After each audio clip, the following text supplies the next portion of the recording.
नमस्कार दोस्तों, एडू संगम में आपका फिर से स्वागत है। आज हम आप सबको लिए चलते हैं गंडक नदी के किनारे।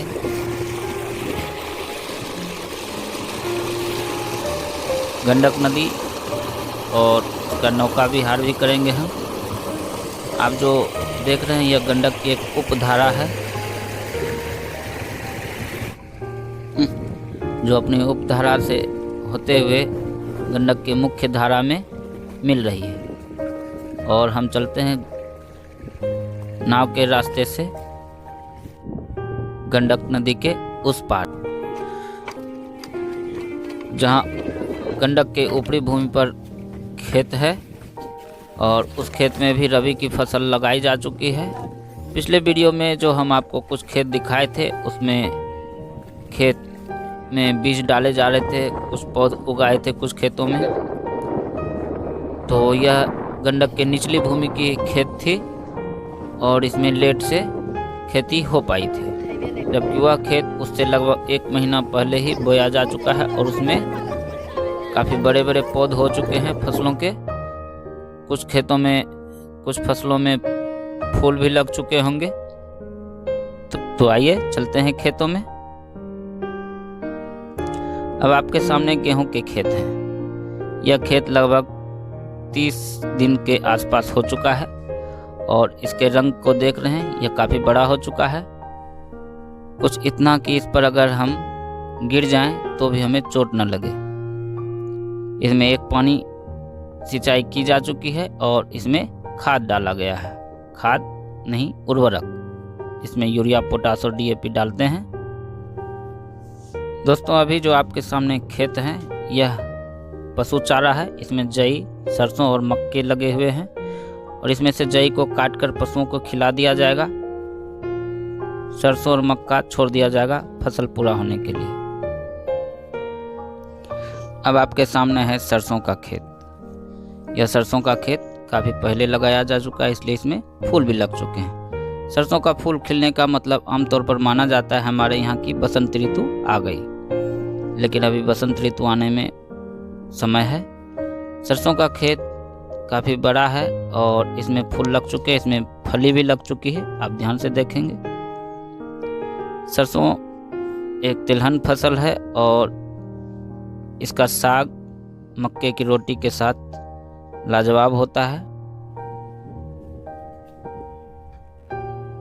आप देख सकते हैं इन फूलों में, सरसों के फूल के साथ साथ इसमें फली लगी हुई है और उस पर मधुमक्खी मंडरा रही है उन फूलों पर, जो उससे मकरंद चूसकर अपने छत्ते में ले जाएगी।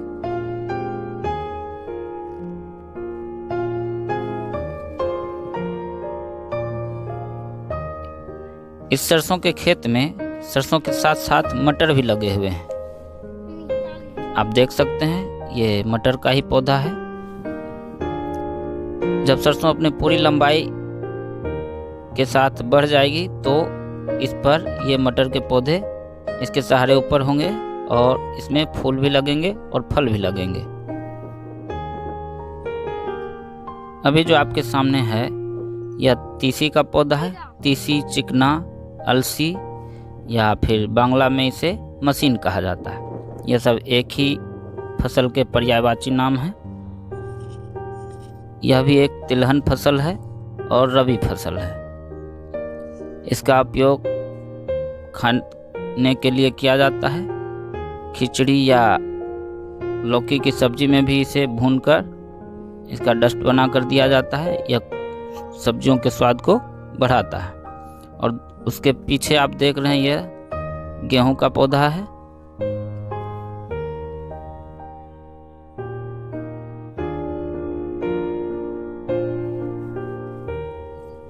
अब आपके सामने है मक्के का खेत। मक्का यूँ तो रबी और खरीफ दोनों मौसम में बोए जाते हैं और यह रबी का मौसम है और यह रबी फसल है। दोनों मौसम के खेतों में बोए जाने वाले मक्के में वैरायटी और उसके बोने के तरीके में अंतर होता है। जहां खरीफ के मौसम में मक्के को सीधे छींट कर बोया जाता है, छिड़क दिया जाता है, जबकि रबी फसल में इसे एक धारी से, एक कतार से श्री विधि से बोया जाता है। चलो चलो चलो आगे बढ़ो।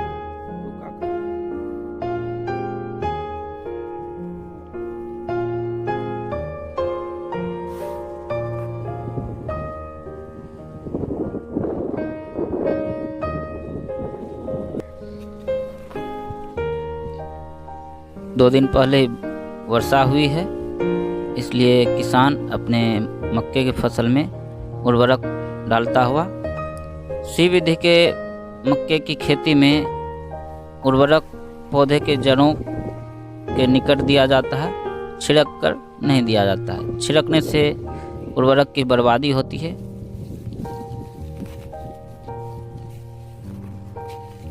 क्या क्या है भैया इसमें खाद में? और तीनों है ना, यूरिया, पोटास, DAP।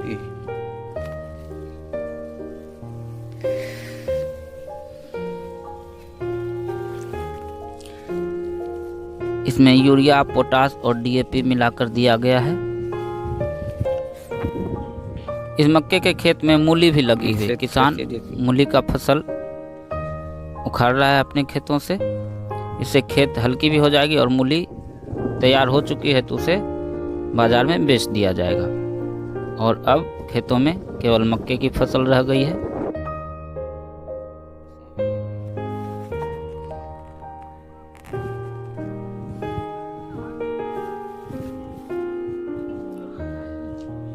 यहाँ सरसों और मक्के का खेत है।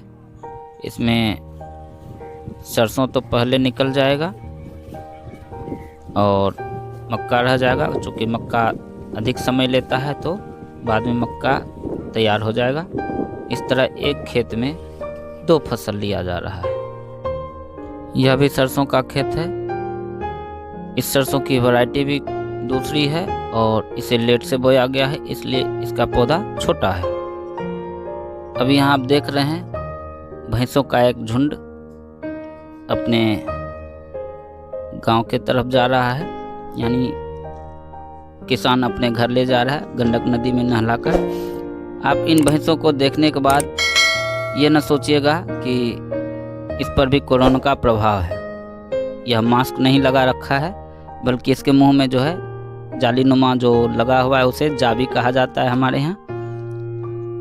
और ऐसा इसलिए लगाया गया है ताकि यह किसी के खेत में लगे फसल को नुकसान न पहुंचाए, क्योंकि अगर ऐसा हुआ तो खेतों के किसान और इस पशुपालक के बीच विवाद हो सकता है, झगड़ा हो सकता है, साथ ही फसल को भी नुकसान होगा।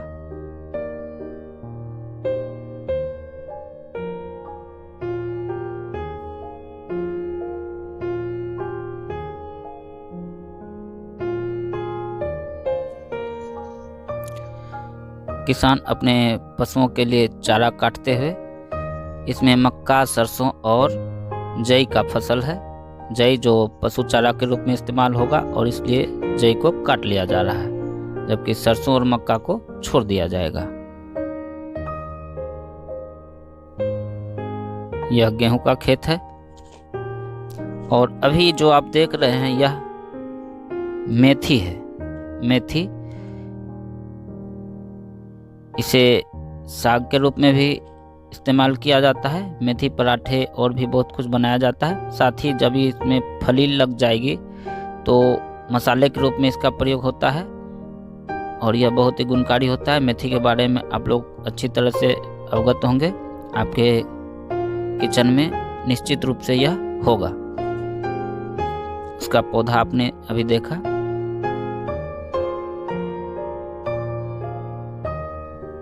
यह भी पशु चारा है। सरसों और जई है। चूंकि 2 दिन पहले बारिश हुई है तेज हवा के साथ, तो यह हवा के प्रभाव से कुछ कई जगह गिर चुके हैं।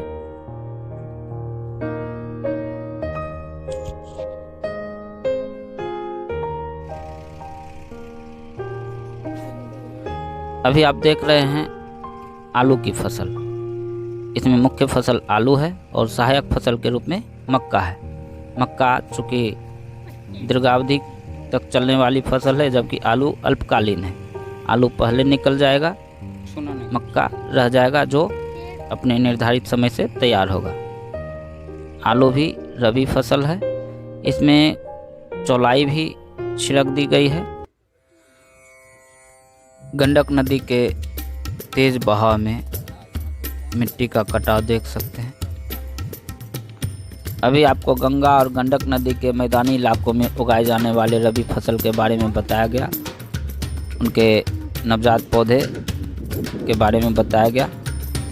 आगे जब यह फसल तैयार होने की अवस्था में होगी तब भी हम आपको वीडियो के माध्यम से बताएंगे कि रबी फसल में और क्या क्या परिवर्तन होता है।